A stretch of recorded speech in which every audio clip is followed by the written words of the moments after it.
Welcome to the Analytics Power Hour. Analytics topics covered conversationally and sometimes with explicit language. Hey everyone, and welcome to the Analytics Power Hour. This is episode 263, and I'm Val Kroll from Facts and Feelings. You know, writing can be hard. While I am absolutely just opening the show with some totally off-the-cuff extemporaneous remarks, it's not hard at all for me to imagine a world where the intro that we do for every episode is carefully written out ahead of time. But that definitely wasn't done here. Nope. I'm totally freestyling and free associating. And that's how this Tim-style rambling I'm doing, which just happens to be the topic of writing, is a nice transition to what this episode is all about. It's a first for the Analytics Power Hour. And no, I don't mean because it's the first time I've done the show opening. It's because we've secured an exclusive designation as the official podcast for what is sure to be the most talked about analytics book of 2025. The book, you might ask? Analytics the Right Way, or the full title, Analytics the Right Way, A Business Leader's Guide to Putting Data to Productive Use. I'm joined today by Julie Hoyer from Further for this discussion. Julie, are you excited to talk with these book authors? Oh my gosh, absolutely. Have been waiting for this all, month? Very nice. I'm also joined by Tim Wilson, my colleague from Facts and Feelings, and he's more of a guest today than a co-host because he's one of the co-authors of the book. Tim, welcome to the show, I guess. Hopefully this is the last time we'll use this little gimmick, maybe. We'll stop doing cool shit and we won't have you on as a guest. How about that? Aw. No, never. You'd never. And we're joined by Tim's co-author, Dr. Joe Sutherland. In addition to working with corporate executives as a consultant and advisor, Joe founded the Center for AI Learning at Emory University, where he also teaches. And as it happens, Julie and I both got to be his students in a way when we worked with him together at Search Discovery, now Further. Joe has a list of credentials that is frankly kind of intimidating. Let's see if I can get through it. He has 1 political science degree from Washington University in St. Louis and 3 more, including a couple of doctorates from Columbia. He's a fellow at the Wiedenbaum Center on the Economy, Government, and Public Policy at WashU. He worked in the Obama White House from 2011 to 2013, casual. He published academic papers all over the place. He's been on this podcast 3 times now, believe it or not. That's an accomplishment. Sure is. Yeah, but intimidating? Not really. If you know Joe, he's not scary at all. Today, we get to welcome him as our guest. Welcome to the show, Dr. Joe. Thank you very much. It's good to be back. That's the reason we wrote the book, actually, was because Tim dangled the podcast appearance and he said, hey, you'll actually all we have to do. They'll let me on as a guest. I love it. I just need to bring somebody with some real credentials. That was the, yeah. That's the hook. Yeah. I love it. I'm so excited for this one. So I guess a good place to start would be asking you guys just a little bit about how this book came to be. I know you guys worked together at Search Discovery because I was there to see it, had the privilege to see it. But this didn't come together till a few years later. So I'm curious kind of how it started, a little bit of the origin story. And what did you guys see that was not out there in the space that you wanted to kind of address with Analytics the Right Way? That is a great question. I actually have a specific memory of when this book hatched in my mind, which is I was on my back patio on the phone with Tim. This is years ago. And I think one of us just goes, we should write a book. Simple as that. It's true. And the truth is, I do think we're ideologically aligned in so many ways when it comes to the practice of data and analysis and machine learning and artificial, all these things that you hear about today. And I just knew that by coming together with Tim, something wonderful would be made. And where it went to, right, was I get a lot of these customers, clients, or folks, I guess I encounter a lot of them at the center all the time who go, I'm ready for AI. Can I get into it right now? Let me just buy it. Let's do it. And, they never ask the question well, what are you actually trying to achieve? And how do we get there first? And do you even have the data availability? Have you thought through where your investments need to go? And I actually think that the principles behind like making our way towards these artificial intelligence projects and capabilities at companies, which are truly transformational, the principles are universal. I mean, you can really link them back to any data or analytics question. And I wanted to give, the corporate executives of the world and any sort of business leader, I wanted to give them a book that would basically say, hey, look, read this and or give it to your people, have them read it, right? And you'll get there. That's kind of what I was hoping to get out of it when we started. And that's no small task either. I mean, that is a lofty goal. Well, I mean, I think part of what happened, Joe and I met, he was thinking about the introduction happened. I remember sitting in Atlanta in a conference room, me thinking, this guy's going to make me feel stupid. We hit it off. And then as we worked together, I have some very clear memories of sort of having an expectation then when you bring in a data scientist. And that's kind of what Joe's sort of the role, the branding we were using for him at the time was data scientist. And I had gone through this journey on my own where I was going to try to become a data scientist a few years before, and kind of realized after a few years, no, I can do really useful stuff, but I'm not really going to be ever something that I would consider a data scientist. But I had this expectation that when you talk to a data scientist, they're going to start immediately talking about models and methods and, the vast quantities of data. And the number of times that Joe would get brought in and there would be somebody, we want to do an X, we want to do AI, we want to do machine learning, we want to build a model that. And he very consistently would say, wait a minute, we first have to define the problem. We have to frame the problem. And so having someone who had all the horsepower to do go super deep, and I think, Julie, you might have even lived it more than I did. He can really go super deep on the technical, was always saying, but the way companies tend to fall down is they skip that clarity on what they're trying to do. What are their ideas? And so we had, while traveling, while just doing catch-ups, we had there are many memories in my mind of Joe and I sitting across from each other at a coffee shop, at a restaurant, at a bar, having these discussions where I was actually learning a lot. He introduced me to the fundamentals of causal inference, which kind of blew my mind. And I was like, oh, this is a very important idea, not all of the mechanics and the details that go into it, just the basic ideas behind what you're trying to do and why you're trying to do it is really, powerful. So I'd had an idea to write a book 8 or 9 years ago. This book has very prominent vestiges of that. It is a much, much richer book because there was a lot more depth of thought, a lot more experience, a lot more collaboration on a much broader and deeper set of projects going into it. But it's not a book to say this is going to teach you data science, but it's also not a kind of lofty hand-waving book that is just, get all the data and get all the data super clean. We really wanted to write one, as Joe said, for kind of the business manager, the business leader, the business executive, so that they are positioned to actually get value out of their data, out of their analytics in a productive and efficient way. So that's interesting. You both called out the audience kind of in your description there. And I think that that's a really interesting choice because you think, oh, I'm going to write an analytics book. I'm going to write it to my people, to my analytics cohort and professionals. How come you guys made that choice? Was that kind of always there from the beginning, or did that kind of come together as you were starting to frame out what some of the topics you're going to dive into were? That's a good question. I mean, there's a lot there.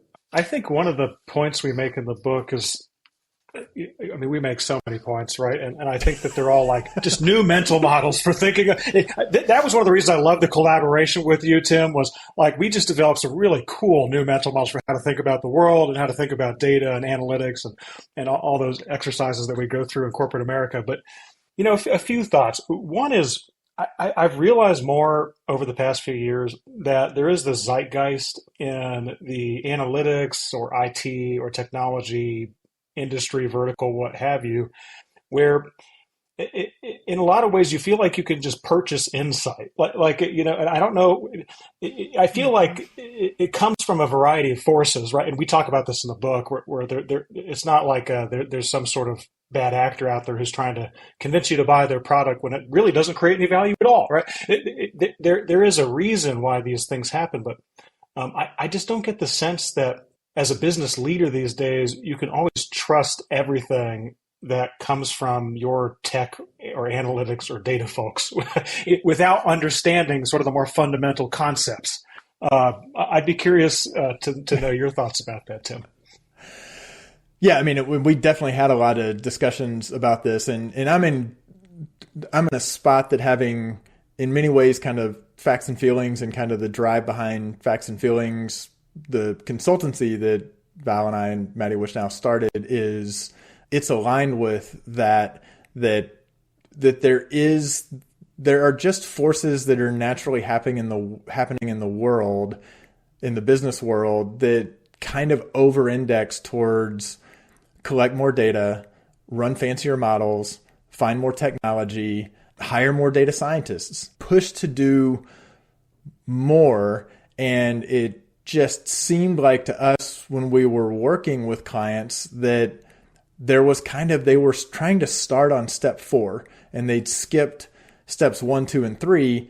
And even if the analyst or the data scientist was trying to go back to steps 1, 2, and 3, which is around thinking, and there's not like a 6-step thing in the book. So that's a metaphorical steps 1, 2, and 3, that's really where the most opportunity to kind of redirect an organization's investment is, much more about getting the business owners who are trying to get value out of the data. If they get off the hook and get told to just lob it to the analytics team and say, bring me some value, having grown up in that analytics world and feeling how difficult that is, and sort of slowly realizing that, it's because we're not putting enough upfront thought into it. So even though the audience is kind of the, business leaders, we certainly think analysts and data scientists who read it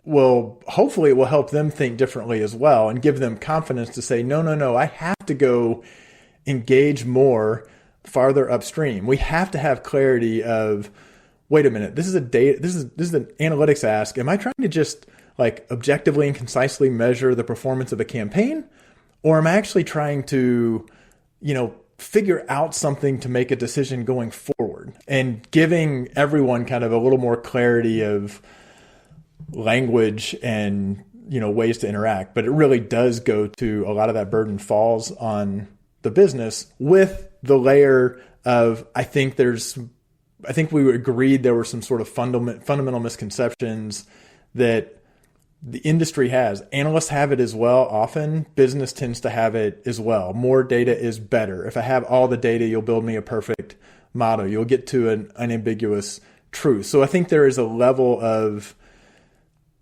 like statistical fluency that they're not super difficult ideas. They're kind of mind blowing. That's the nerd in me. Like the potential outcomes framework, like, boy, give me that second cocktail and get the wrong person in the corner, and they are, yeah. I talked about counterfactuals like 4 miles into a 7-mile run with my trainer. Where was she going to go? She you trapped her. Oh my gosh.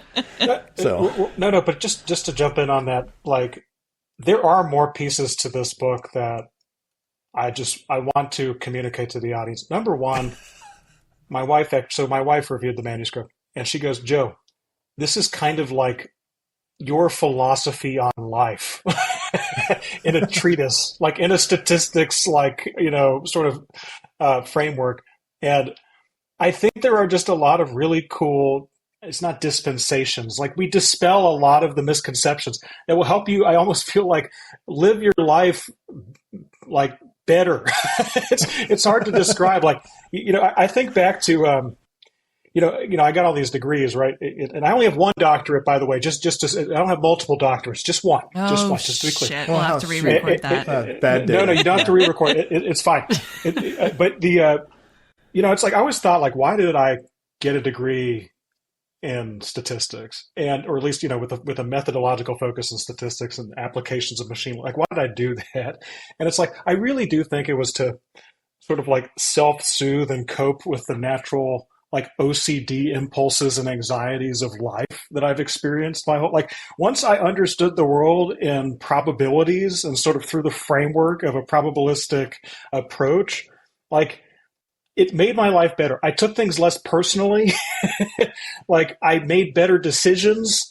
And I really do believe that the way that we think about the world through this book is actually going to be really helpful to people. So that's one point that I want to make. I mean, I just took up like photography for self-soothing, but if you got to go get, some variable number of advanced degrees, to each their own. That's right.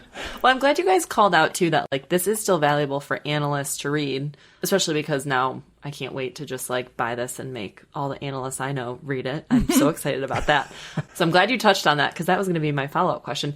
But the other thing you guys already mentioned that I really wanted to touch on was the misconception. So going through that was one of the opening parts that I loved the most, is that you guys broke down like what are the misconceptions of like how we got here, like why is it the way it is. And so without giving away too much, I didn't know if you guys wanted to like dive into the ones you mentioned. We can. I don't think it's so eloquently put in the book that even if we just kind of off the cuff try to rattle them off, you're still. We definitely couldn't do it justice. I mean, I think I had, and I'll give a little credit to Matt Gershoff on this as well, when years ago at a Super Week, and he said, these 3 things that business is about making decisions under conditions of uncertainty. There's a cost to reducing uncertainty, and uncertainty can't be eliminated. So I sort of had that. He kind of introduced me to this idea that the goal was not to eliminate uncertainty, and there are diminishing returns. And I still think that is a huge thing. Like we've lived that where people say, what is the answer? And you have way too many data professionals walking around, quoting Deming, saying, in God we trust, all others must bring data. And they just kind of wield a misunderstanding of that as though, you have it without data, you're just another person with an opinion, F you. And I'm like, well, that has perpetuated this huge misconception that data gives you an objective truth. And it's just never perfect data. So even getting truths about the past, which aren't that useful, it's never truly perfect. And it certainly says truths about tomorrow you're just not going to get. And it's like, even though people say, yeah, that totally makes sense, but we just operate where when the analyst says, I don't know, I can't give you a definitive answer. So to me, that's probably like one of my favorite misconceptions, is that this gold rush for data is because it's going to let us eliminate or essentially eliminate uncertainty, which is just a fool's errand, but that is what the industry is doing. So there's one of my favorite misconceptions. I don't know. You want to do one, Joe? Yeah. Your take, Dr. Joe. Let me tell the ye olde economists joke, because I love this one, and it does link back to the misconceptions. So one of my favorite misconceptions just comes with this idea that data are inherently unbiased, and as a trained statistician economist, I could tell you that's just totally false. There's actually a great economist joke that goes as follows. So CEO of a major company, he's hiring for a role. He brings in 3 folks to interview for the job: a mathematician, a statistician, and an economist. CEO calls the first guy in. He's the mathematician. He says, look, what does 2 + 2 equal? And the mathematician goes, well, it's 4, of course. CEO goes, 4? Are you sure? He goes, yes, exactly 4. That's exactly what the answer is. CEO's not pleased. He calls him the statistician. He says, what's 2 + 2 = 4? The statistician will go, well, on average it's 4, give or take 10%. CEO is still not pleased. So he calls the economist in. He gives him the same question. And the economist gets up from the chair. He looks around very sneakily. He closes the door, closes the shade, sits right next to the CEO and goes, what do you want it to equal? And I just, it's so true. Oh, there's a laugh. Who did that? That's cool. We've leveled up the production of this since your last time you came on the show, this Joe. is like I feel like we just entered the new this is Y2K, new millennium. Like, but no, I love that joke because there's this old adage too. It's like with enough torturing, the data will confess whatever you want them to confess, right? And that's just the truth about data. So stop thinking about it as something that's inherently unbiased. It's how you deal with it and how you build confidence in your methodology that really lets you get to the right answer. I love that. It sounds like you guys have a lot of things that you're packing into this book that you're packaging for these business leaders. Like, how did you walk them through this? Like, was there an overarching like framework that you leveraged? Because I think that I intuited one from, working with you all over the years, but I think it would be helpful if you guys talked that through a little bit, if that was one of the mechanisms that was kind of driving the narrative and how you were packaging it up. Sure. I mean, when it comes to the outline that was in the book proposal, this is just kind of amuses me. I get sort of irritated with business books that feel like there's way too much wind up, where they're like, you're into like the fourth chapter and they're still telling you what they're going to tell you in the book. We actually did have to add like an additional introductory chapter because we had so much to say. So I'm sure every author says, well, we're not guilty of that. But, so there is there's that part of just from the structure of the book is there are a couple chapters up front trying to say a lot of the common ways of behaving are problematic, and let's help you understand, why those are problematic. Then kind of the core of the book, it is kind of a framework trying to keep things as simple as possible, which is, and I've talked about pieces of this on many episodes of the Analytics Power Hour podcast in the past, but that fundamentally when you're trying to put data to use for an organization, there are kind of three discrete things you can do. You can be trying to measure performance objectively and concisely, which so many organizations really, really struggle to do well. They may have a lot of reports and dashboards, but they're not really doing a good job of objectively saying, how are we doing relative to our expectations in a meaningful way?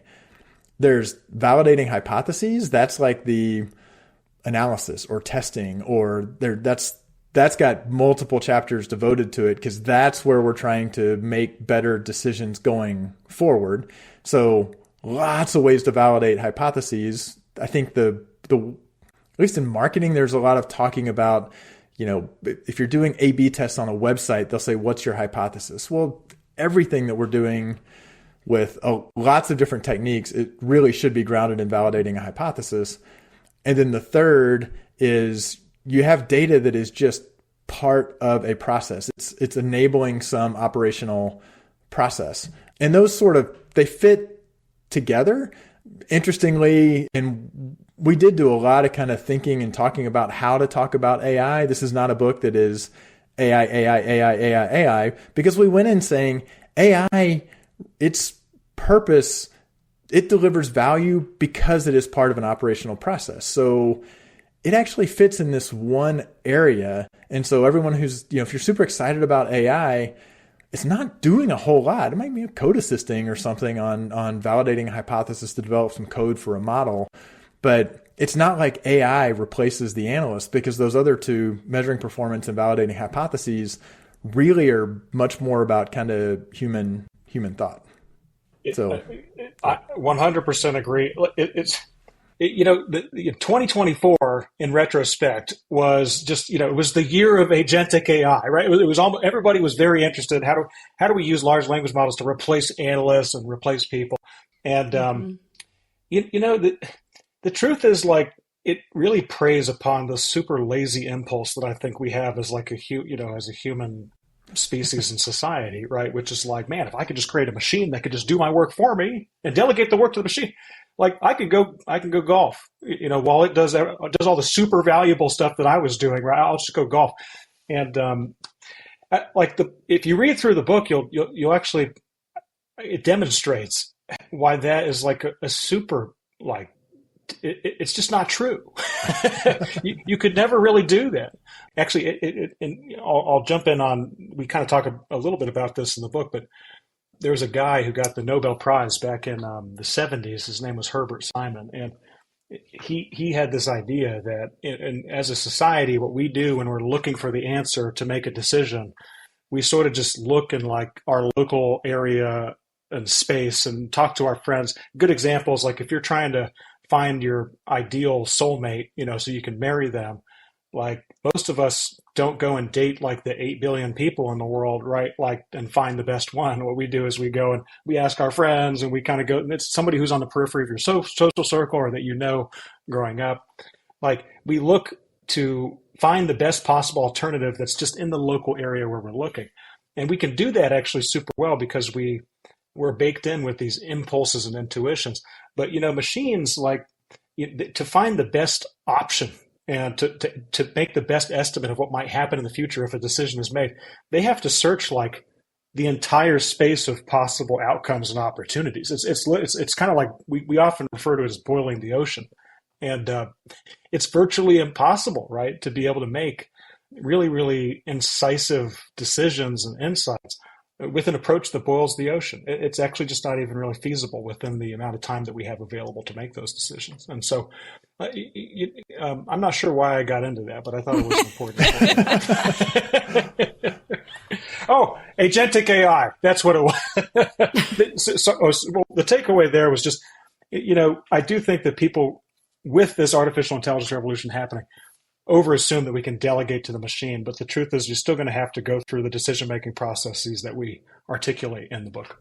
I literally saw a post on LinkedIn that said, because there's so much around like the generative BI and, the simple questions. And it's like, for instance, if I want to know how many leads came from California last month, I should be able to do a natural language query. And I'm like, that's literally, no one is saying I have very simple, straightforward, defined questions, and it's spending me so long to get to it. So that's, to me, that's also, it's kind of it's this saying, well, these dots, they're close enough to connecting. Let me go ahead and make the leap that I can just, ask, if I could just ask the AI to give me, insights. And then it's like, for instance, I'm like, well, nobody getting told how many leads there were from California last month is rarely the type of question that takes you anywhere.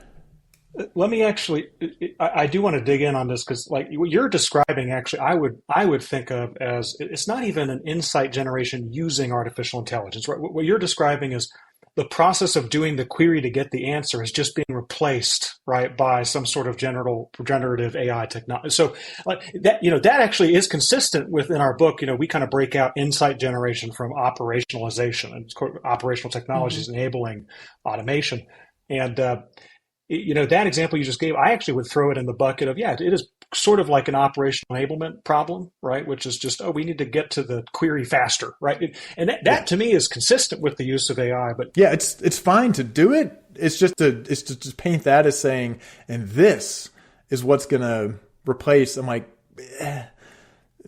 no, like you're actually missing the boat on what should be going into actually getting real value out of this. If you think that it's following that path is what's going to do it.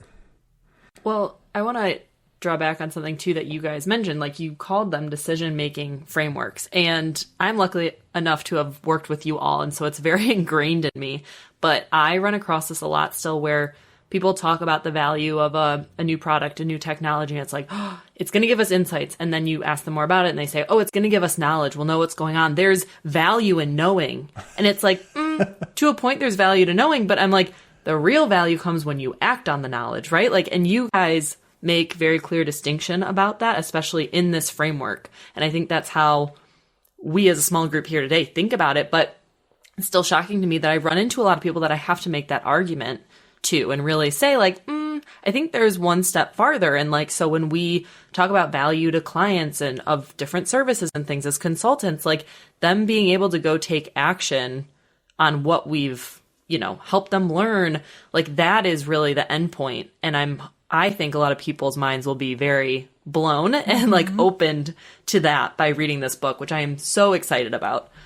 Well, and I do think what happens, and we have, trying to explain sort of counterfactuals and potential outcomes framework, which, I mean, I think Joe was like, rein it in, Tim, rein it in. I know you're excited about this, but spin-off book. But what? Yeah. It looks the right way. Part Hey, two. are we doing another book now? Yeah. Book number 2.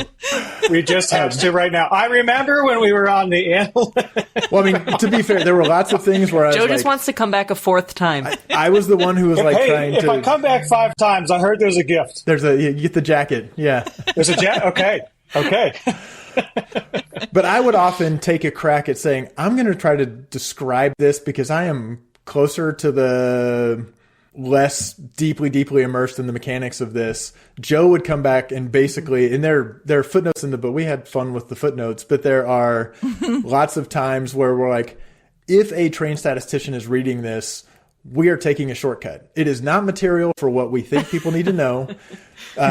Joe does have his reputation, awesome. So it would be in the footnote and say, look, this is, technically not quite correct, but it's good enough. And that, which I think goes to a lot of what we were trying to do with the book. But I've seen that again and again when someone says, oh, we're just going to make this change and we're going to see what happens and we'll figure out if we'll make a change and then we'll just see if it worked or not. And we sort of walk through an example of saying, well, what if you make a change and this is what the data looks like? Because it usually it's not some abruptive, massive step function that says, look, we changed the button color on this page and revenue jumped way up. I deeply believe that's what, as human beings, we think is going to happen. We're going to do something and it's going to have this abrupt, sudden, immediate impact. And we'll be able to look at the chart and the chart will kind of go along and it'll have a big jump and go on after. And we'll say, see, that's what happened. That doesn't happen. And so helping people understand that it's like, no, if you're trying if you're going to have an intervention, if you're going to do something and you want to see whether or not it worked or not, you can't just say, let me do it. And then I'll wait and look at it afterwards and we'll have it's going to be obvious. Like it's not obvious. And then it gets dumped on the analyst to say, well, figure out the answer anyway. And well, the easiest way to have figured out the answer would have been to think about how you were going to answer that question before you actually made the change. So. Well, it's amazing, right? It's like, think about how you'd want to answer the question before you even try to answer it or get into it, right? But if you don't do it, and then you force an analyst who, God forbid, hasn't had the experiences that we've had out in the wild west of data analytics, like you might end up having somebody who looks at what happened and, you draw the wrong conclusion, right? That's kind of the risk. Like, oh, when we cut our investment in sales professionals in the Southeast, like our efficiency went way up. Well, let's just cut more. The conclusions kind of can be wrong. And if you don't think about like the appropriate inferential framework, you might get to the point where you say, well, we made that decision. We're going to skip the process where we vet it and figure out if the inference was a solid inference. We're just going to go right ahead to automation. We're going to throw this into the machines. We're going to have them automate it to oblivion, right?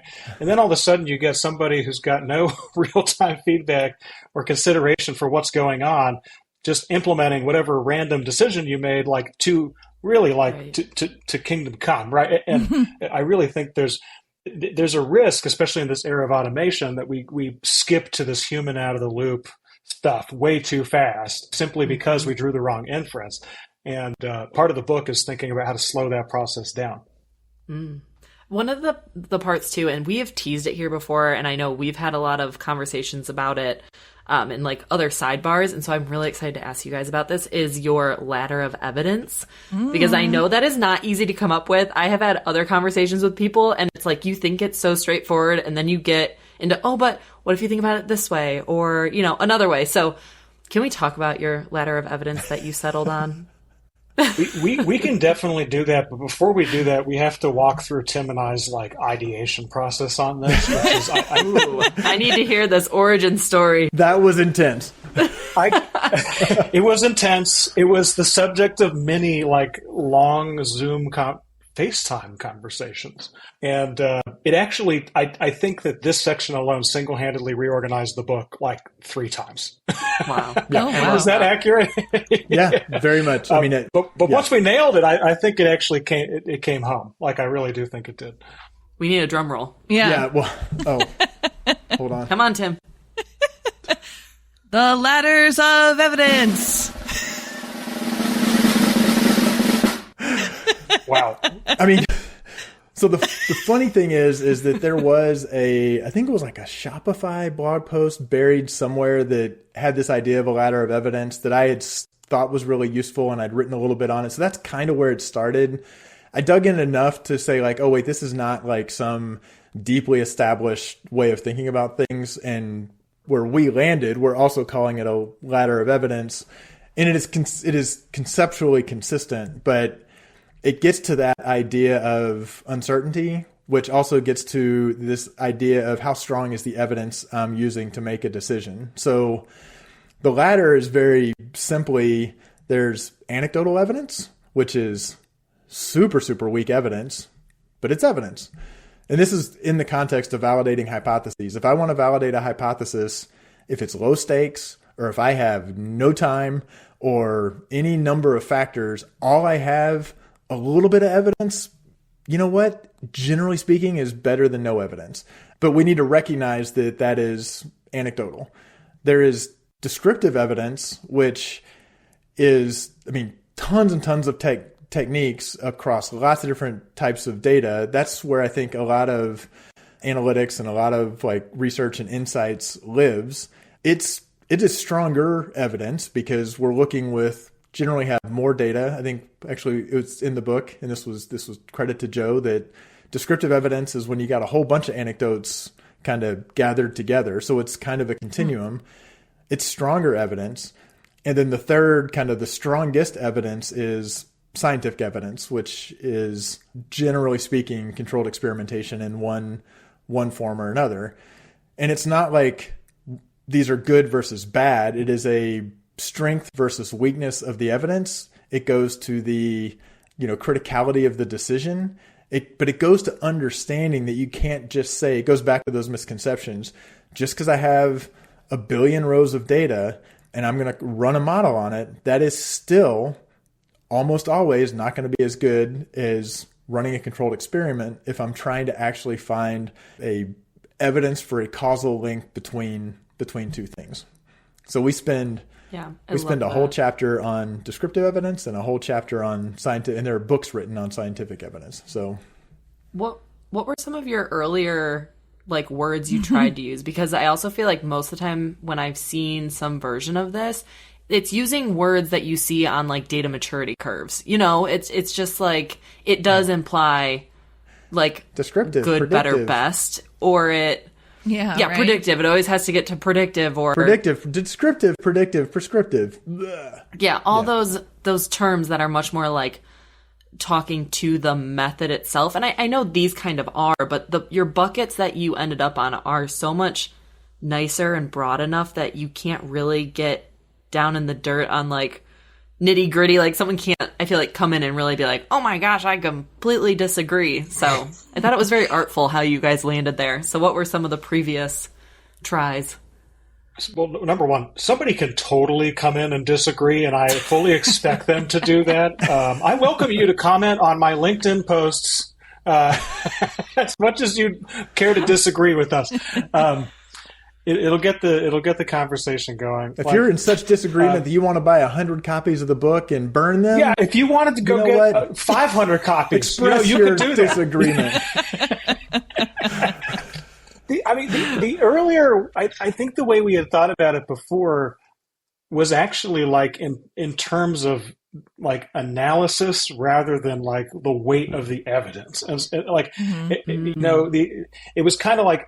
And this is why I like where we ended up, because it was starting with this, what methodologies can you use to answer your questions, right? And it was kind of like, well, there's easy methodologies and there's hard ones. Like that was kind of where we had started with it. But I think as the the sort of picture in my head as we were like developing this was actually, and I think we ended up with a cartoon in the book about this with the hand scale, right? It was kind of this scale, which was like, well, actually there's this question that has to be answered, and it has to be weighed against some sort of weight of evidence, against it. And if it's a really heavy question, you need a lot of heavy evidence, right, to come up against it. And that's what I think started to get us towards this idea of like, well, if it's just a light question, you just need a light amount. And what are the usual forms of light evidence? Well, it's usually just walking down the hallway and talking to your coworkers, see if they're in a good mood or a bad mood, right? It could be very simple stuff. And that was my memory. Like the shift was going from the methodological thought process and mental model to thinking about it more fundamentally. And that's what I think gave us the elegance of it. It was it was like historical data analysis, research, primary and secondary, and controlled experimentation.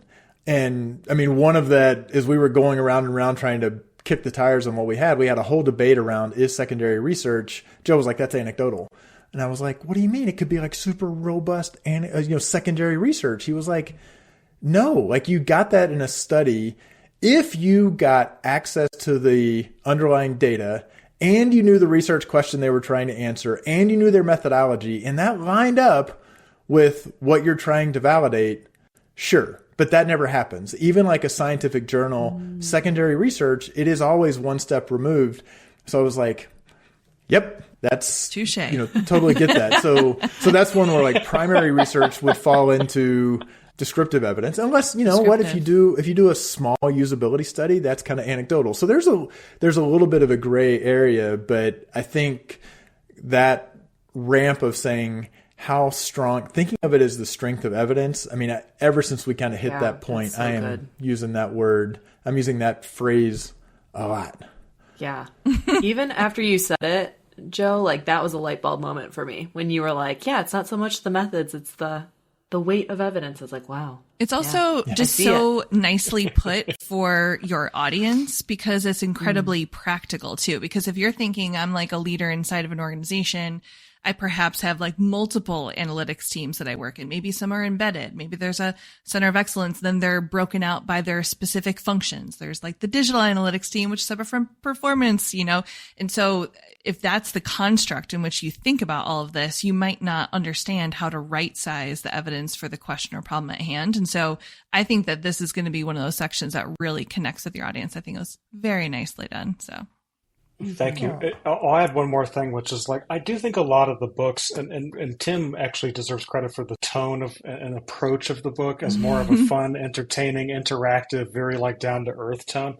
Like, I think a lot of the scientific approaches can come across as super heavy handed and super duper like this is so full of firepower that you could never deal with it. And it's meant to be very impressive, right? And it's like in its methodological weight.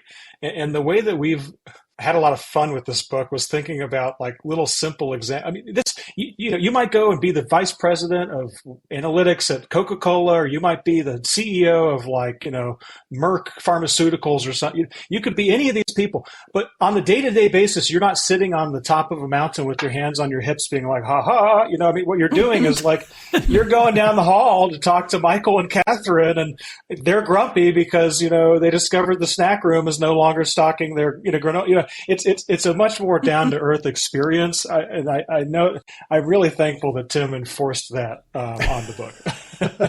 Well, and on that note, because you did bring up interactive, I did want to bring up the little, is it quizzes that you guys are doing at the end of each chapter, like the performance measurement check-in? I think that's super fun. I think you guys should talk about that. Sure. This was my brainchild, and Joe's the one who actually built it. But because I think I come from pushing performance measurement and we did an episode of the podcast around goals and KPIs and the two magic questions. And so part of what we're trying to do, it's actually useful, was we asked the question, like, how do we measure the performance of a book? And, there's the easy metric, which is, well, how many did you sell? But we're not writing the book because we're trying to drive sales. Like we applied The chapter 5 is all about performance measurement, and you guys are both super familiar with the two magic questions of like, what are we trying to achieve with the book? And we actually said, what is our answer to that question? And when we write that in the book and say, we want to arm you with a clear and actionable framework and set of techniques for efficiently and effectively getting more value from your data and analytics. And then, okay, well, how are we going to decide if we've done that? And we're like, there's lots of ways we could measure that, but we said we should ask people. We want people on a chapter by chapter, and then for the book overall, we're going to ask them. So there is a analyticstrw.com, analyticstherightway.com. It's analyticstrw.com, but that's where the TRW is. Has like an evaluation form. So at the end of every chapter, we say, hey, help us measure the performance. We have a target set. We want a certain, and it's published, certain percentage of people to say that they somewhat agreed or strongly agree with two questions about the information and ideas presented gave me a new and better way to approach using data, and I expect to apply the information presented to the way I work with data in the next 90 days. So we said we will actually measure, and then when you click submit, you will see how the cumulative respondents to date perform against those targets, which is kind of terrifying, but it also seems like, well, that's how, if we did do a second edition of the book, we should know which the weakest chapters or which the least impactful chapters were. But so we're doing it kind of, there's a meta one to say, yeah, if you think about it, you really do need to think one level beyond what metrics will be available to what are we really trying to do and how could we best measure that? So yeah, I'm pretty. And where on the ladder of evidence will that fall? Well, that's performance measurement. It's not validating a hypothesis, right? So that's the. Oh. So that's true. It's just objectively measuring. Yeah. Because we're just trying to alert. We need to alert ourselves. The thing that I'm actually worried about, Tim. Here's a great time to bring it up. Yeah. I know. I'm like, I've got concerns. No. I'm like, and I did do some, I mean, you can go on this website, right? And it's like, I'm worried about a botnet coming and over just, giving us a bunch of poor scores on, so look, if you come on the website and you see the scores are really low, a botnet got us. There you go. We've had some discussion about correcting for that, but this is, our assumption is this is not going to, there aren't going to be foreign actors saying, boy, if we can tank the performance measurement of this book, that's going to give us a global leg up. So, but who knows? I have a hypothesis about which chapter is going to score the highest on the actionability over the next 90 days. So maybe we should do our own little back of the napkin target setting. See if we can see how it lines up against real data in the future. Be real meta about it. You could. Actually, the other fun thing about the website, if you do go on the website, is we have some merch. We're actually not trying to make any money off this merch, but it is. I think it's actually pretty funny. It's funny stuff. So if you're a real fan of the book, you can also get merch online, printed T-shirts, etc. I was going to say, I'm getting myself a T-shirt. Yeah, book writing process. Joe makes the crack go to this URL. It's in a footnote is like a wisecrack. So then we're going through the process. I'm like, yeah, that's a nice draft of the site, Joe, but you did put /store in the footnote. So, and then that actually is what happened. We never intended to do it, and then we realized it'd be it's actually not a bad idea. That. So yeah, I love that. Well, we're going to have to move to wrap pretty soon, but I guess, is there any last parting thoughts, Dr. Joe or Tim, that you want to share that you're really excited about your future readers being able to take away from Analytics the Right Way? I started programming in 1998, in a language called BASIC. I don't know how many of the readers or the audience, the listeners will even know what BASIC is, but it was a very easy to use programming language on Microsoft systems back in the day. And, I have seen over the last, 26, 7 years, right? Just things seem to get more and more complicated. It almost seems like it used to be so much. Maybe I'm just being nostalgic, but everything from the documentation to the methodology, they've gotten more complicated, and I think that's for no reason in a lot of ways. And I think that really deprives people Like, I think it deprives them of the opportunity to use all these great tools that we have because they not because they don't have access to them. I actually think that access has improved, but I do think that like the self-imposed misunderstanding or feeling like they don't understand the complexity of these things, like almost is like a self-deprivation of all the great tools that we have out there. And so my hope is just that the book kind of reopens that door, in really simple and direct terms. And I'm going to have to go get an advanced degree to self-soothe from the fact that I also started programming on BASIC on Apple IIc, but I just did the math. It was in 1985. So on an Apple IIc. Got me there. God, writing with these kids these days, I tell you, was a little rough because he was some of the language he was dropping. But I mean, I hope I would die happy if there were people using some of the language in the book and finding it as a way for them to more like act with more confidence within their organizations. I mean, that's fundamentally deeply believe this stuff is not so complicated that it needs to be treated as a mystical black box that's so intimidating that I need magical AI to solve it. That there is so much fun and joy and hard creative thinking, and that is like the core of like using analytics productively. We're still a few generations away before human creative thought isn't kind of at the core of that. So I'm hoping that there are readers who say, I get it. It's not a hard thing or a scary thing or a frustrating thing to collaborate with my analyst or to poke around in my dashboard because I know what I'm trying to do, why I'm trying to do it, and I have ideas, and I can treat those ideas as hypotheses and think about how strong is the evidence I need to validate them. I can feel fine making a decision with very weak evidence because that's okay. You can't, that's absolutely okay. What's not okay is to not realize that's what you're doing. So, I guess I'm passionate about it. Whew. Just a little. All right. So when does the book come out? Where can we find it? It comes out end of January. Was it January 20? Tomorrow. If somebody's listening to this pod, January 22nd. If they're listening to the podcast the day that it drops, then you can pre-order now and you're effectively ordering it because it is available tomorrow on Amazon, on Walmart, Target, Barnes & Noble, wherever you get your books. Ooh, you fancy. You can go to analyticstrw.com and get links to it. You can go to the wiley.com and order it there. It'll be out as an ebook a little bit later, and actually it's coming out as an audiobook in about another month and a half. Whose voice? And so if you want to go and listen to the sweet, sweet stories of data and lull yourself to sleep, or perhaps keep yourself busy in the car, you can do that. And Daniel Craig is reading it. No. Damn.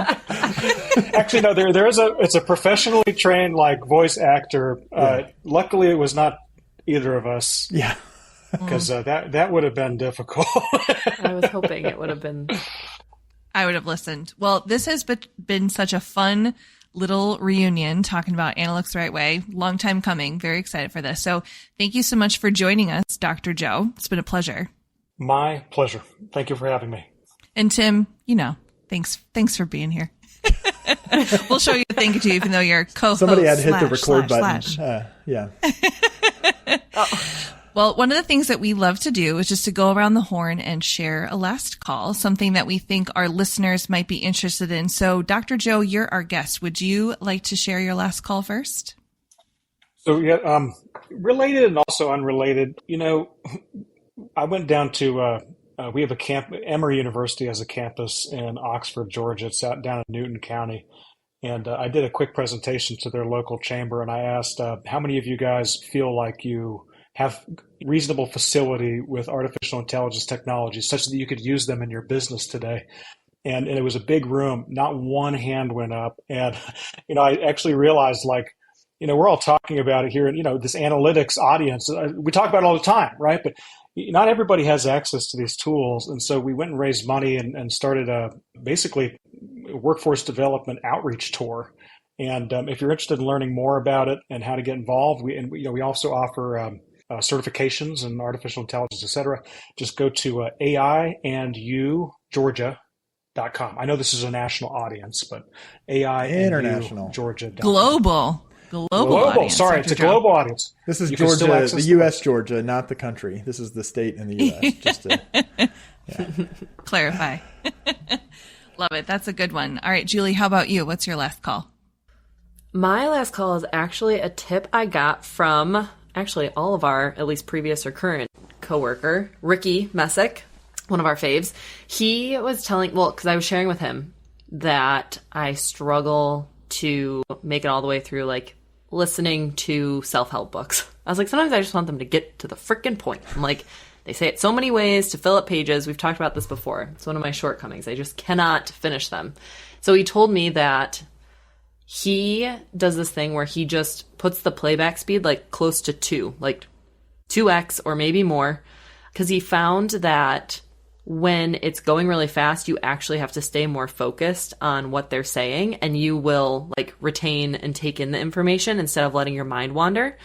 And he's like, and then you get through the book faster. So I have been trying that slowly. I'm not up to as fast as he listens to it, but I think it works. Tell ourselves that for all of our listeners who listen to us on 1.5 or 2x, we'll tell us because they really want to focus on it. They want to focus on the content of the show, not because they just want to get through it. I'm going to tell myself. Okay, but the fact that they would listen to it all still says something. I had one of our former coworkers actually one time.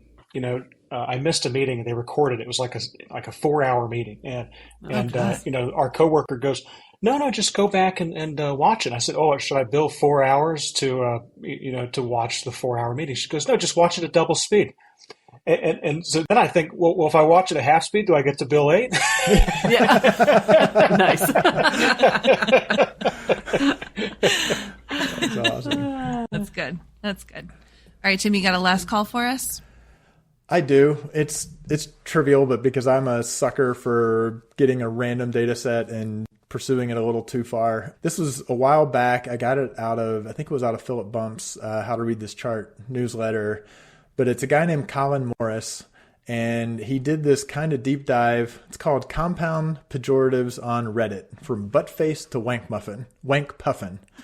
And he basically took compound, so to think like dumbass or, scumbag, where you have the two words, and he went and kind of managed to pull, I don't know, like 20 of the front halves and 20 of the back halves, and then started with just a little heat map of like what's dumbass is the most common occurrence, and you've got ones that are like a lib hat, like that's not really used, or a wank sucker. Like there are ones so you start to see like ones that you're like, oh, you could use that, like, but it almost never shows up, and then you're like, well, that's cool, but then he wound up going deeper and deeper as to like, well, which like affixes have the most suffixes applied to them, which suffixes have the most affixes applied to them. So it's quite a bit of a dive, and it's really just entertaining. There's nothing you can do with it other than come up with like, you're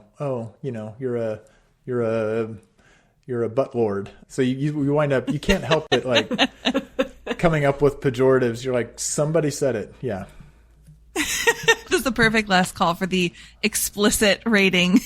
Yeah, that's right. Analytics podcast. I love it. We had to get it there.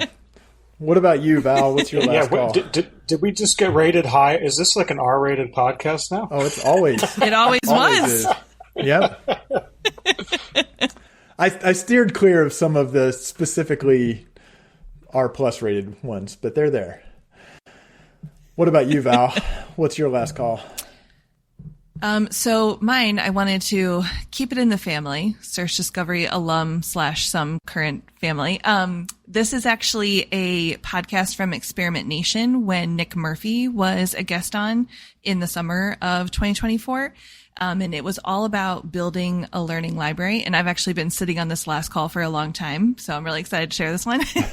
If you don't know Nick, he's been a consultant for a couple years at Further, but he was an in-house practitioner before that. And he's incredibly pragmatic with his approach to consulting and helping organizations think about the power of experimentation, and such a joy to work with him and his beautiful brain.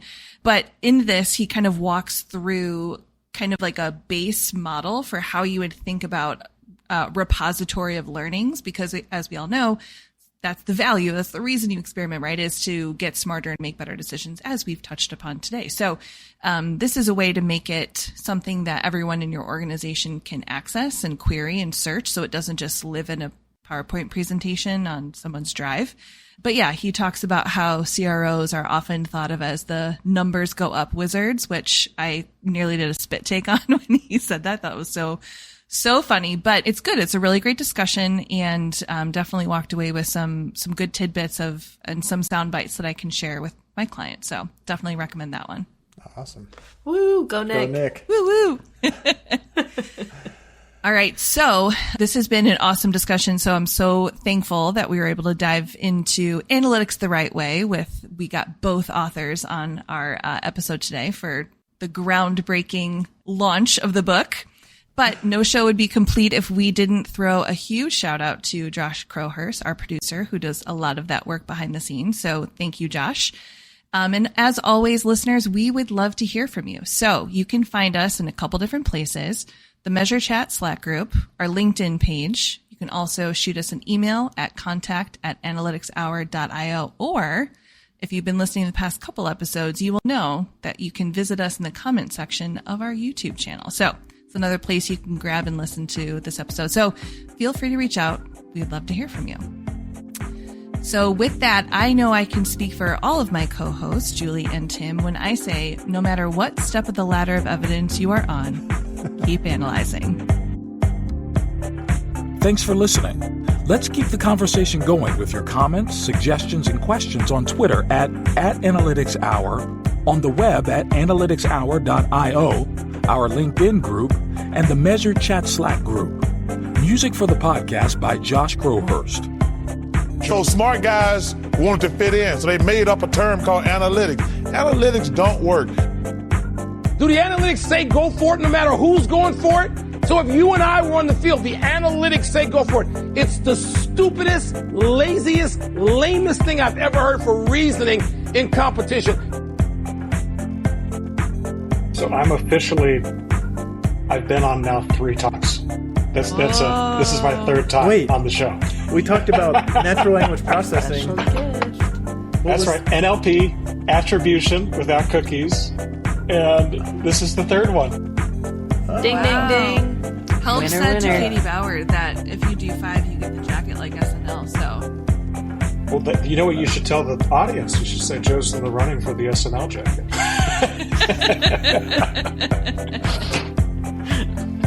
That would be fun to design a jacket, though, an APH. I would wear it everywhere, to the detriment of my children and wife. So, I actually was gonna send one to Goose, because Goose sort of brought me and Tim together, in life, and so I just feel like I wanted to just send him one, just be like, you know what, you're gonna sign it. I don't know. What is the protocol on that? If you sign a book and then gift it to somebody, is it kind of douchey?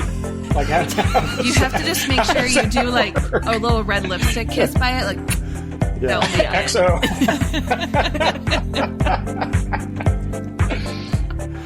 Tim's unamused. Yeah. Well, it's more that as we were writing the acknowledgments, Joe's the one who thought to call out Goose. That was, I think, under his. We then figured out we could have a joint acknowledgement section. So that was a good catch, good co-author stuff. I mean, now he gushes a lot about Sarah in his acknowledgments. Julie gets no mention of my acknowledgments, but you dedicated it to her. Yeah. It's not a competition, Tim. You don't have to love your wife more than I love mine. Best.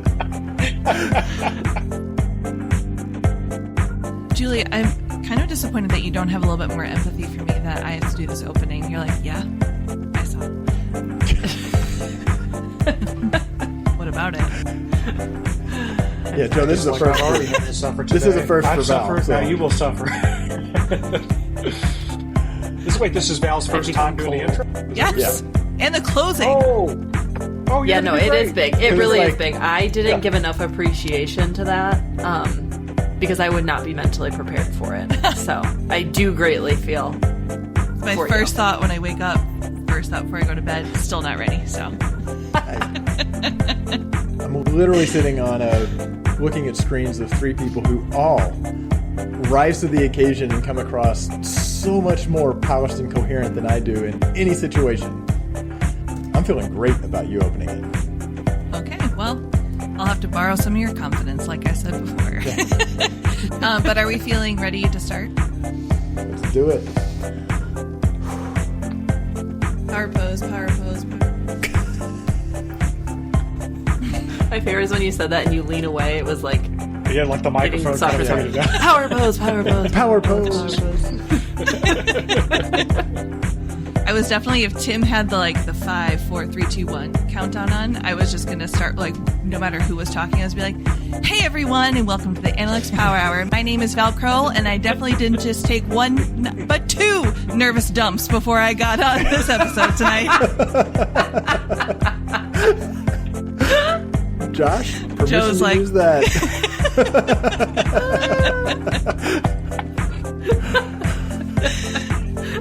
It's out there.